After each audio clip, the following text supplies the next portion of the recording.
Greetings, I'm Aurelius, and today we'll examine why standardized definitions for suicidal behavior are essential for research, clinical practice, and public health, and how proper classification can literally save lives through improved risk assessment and prevention. Please note that this content contains suicide and self-harm, which some might find disturbing, so viewer discretion is advised.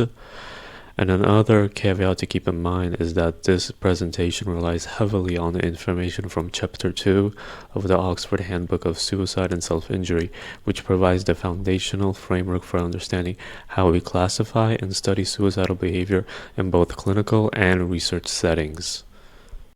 Why classification matters.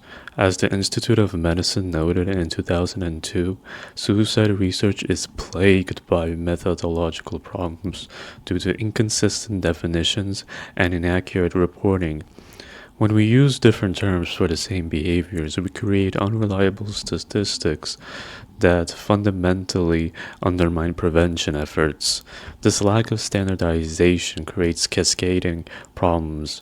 Researchers can compare studies across different regions, making it nearly impossible to identify what interventions actually work. Clinical practitioners may miss high-risk individuals when assessment tools aren't standardized. Imagine a patient moving between hospitals where one facility might classify their behavior as a gesture while another recognizes it as a legitimate suicide attempt requiring immediate intervention. Public health officials struggle to allocate resources effectively when they don't have consistent data about where and how suicide occurs in their communities. Perhaps the most concerning, this definitional chaos creates data gaps that completely hide true suicide rates in certain populations or countries, leaving vulnerable groups invisible to prevention efforts. Core building blocks of definitions. The foundation of any suicide classification system rests on three non-negotiable core criteria. First is agency. The act must be self-initiated. 2. Intent to die. Any level of intent qualifies as suicidal. And 3. Outcome, which determines classification. Here's the critical distinction that often gets missed. When death results from intentional self-harm with any intent to die, even if the person was ambivalent or wasn't certain they wanted to die, we classify this as a suicide. When the person survives, regardless of whether they sustained any injuries, we classify this as a suicide attempt. This framework ensures we capture the full spectrum of suicidal behaviors while maintaining clear boundaries. The key insight is that any non-zero intent to die makes the behavior suicidal, regardless of the actual outcome. This challenges the outdated notion that only serious attempts with high lethality should be considered a genuine suicidal behavior. Interrupted and aborted attempts. Interrupted attempts occur when someone else stops the suicidal act before it can be carried out. Picture a friend removing pills before ingestion. Self-interrupted attempts happen when the individual stops themselves after beginning preparations, like putting down a firearm after preparing to use it. The critical point that often confuses clinicians is that any action where actual harm occurs counts as a suicide attempt, regardless of who interrupted the process. This means if someone begins taking pills and is stopped halfway through, that's still classified as a suicide attempt, not just a suicidal ideation or a suicidal gesture. Preparatory acts and behaviors. Preparatory behaviors represent a crucial early warning sign that we often overlook. These include writing suicide notes, giving away valued possessions, researching lethal methods, or checking life insurance coverage. While these acts don't involve direct self-harm, research demonstrates they indicate imminent risk and often precede actual attempts within days or weeks. The data is striking. Studies show that individuals who engage in preparatory acts are significantly more likely to make an attempt during episodes of suicidal ideation, and when they do attempt, the lethality is often much higher. This makes sense. Someone who has researched methods and made preparations is more likely to choose effective means. Emergency department studies have found that patients showing preparatory behaviors have a drastically higher short-term risk of subsequent suicidal behavior. The purchase or acquisition of lethal means, particularly firearms, serves as a particularly strong proximal risk marker. Research shows that firearm purchases are followed by significantly elevated suicide risk, especially in the first week after acquisition. Suicidal ideation. Suicidal ideation exists on a complex spectrum from passive to active thoughts of self-harm. Passive ideation involves a wish to die without specific plans. Thoughts like, I wish I wouldn't wake up, or I would be better off dead, are examples of passive ideation. Active suicidal ideation includes specific thoughts of dying by suicide that may involve detailed planning about method, timing, and location. We assess severity by examining 4 key dimensions: frequency, how often the thoughts occur; duration, how long they persist; controllability, whether the person can dismiss them; and finally, associated hopelessness. Although suicide is relatively common in the general population, studies suggest up to 10 to 15% of adults experience some form of suicide ideation in their lifetime. It varies dramatically in terms of actual risk level. Assessment should capture both intensity and planning because someone with intense but vague thoughts of suicide may pose a less immediate risk than someone with moderate thoughts but specific plans. Predictive value of ideation. Here's what the research shows. Severe pervasive suicidal ideation strongly predicts future suicide attempts, making it one of our most critical assessment points. But here's what surprises many clinicians. Even passive ideation significantly elevates risk compared to general psychological distress.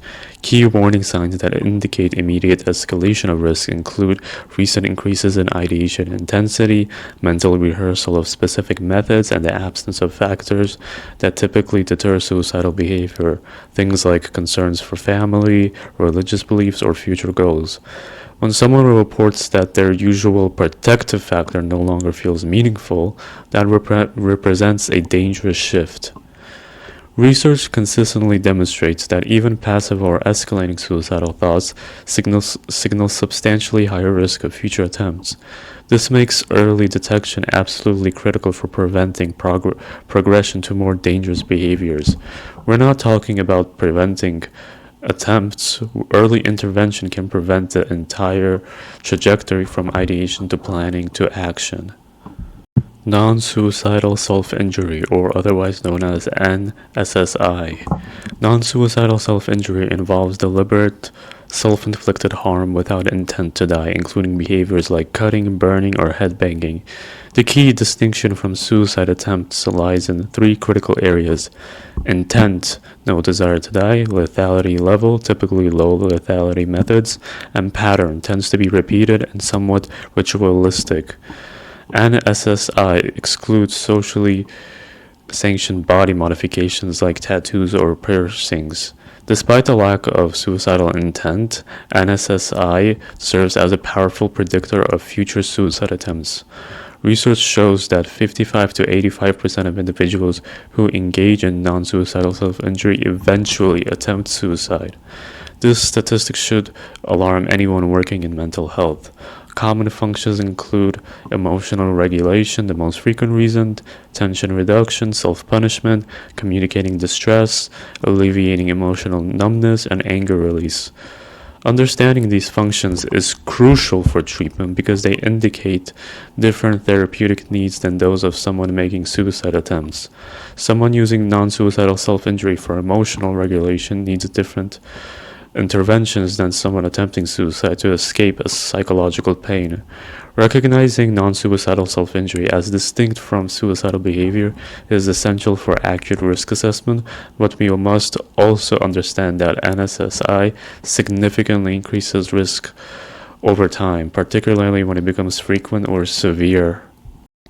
Classification and diagnostic systems. Current diagnostic systems are working toward greater standardization, though this remains a rapidly evolving area. The DSM-5 included suicidal behavioral disorder and NSSI as conditions for further study, with DSM-5-TR adding clinical codes to increase clinical attention to these behaviors. However, the APA recently approved removal of suicidal behavior disorder from Section 3 pending further review, demonstrating that classification remains under active development. The World Health Organization's ICD-11 provides standardized codes for intentional self-harm to improve global surveillance and cross-country comparability. This is crucial for understanding suicide as a global public health issue. Public health agencies like the CDC and FDA promote unified surveillance definitions, often using the Columbia classification algorithm for consistent classification in research and drug safety monitoring. While diagnostic systems are converging on standardized approaches, the specific placement and definitions of disorders continues to evolve based on emerging research. Conclusion: implications for practice. Standardized classification systems improve with data quality across all domains, research, clinical care, and public health, enabling more accurate risk identification and effective prevention efforts. In research, consistent definitions allow for meaningful meta-analyses and cross-country comparisons that can identify interventions that actually work. Clinical care benefits through improved risk assessment tools, better documentation standards, and enhanced communication between providers.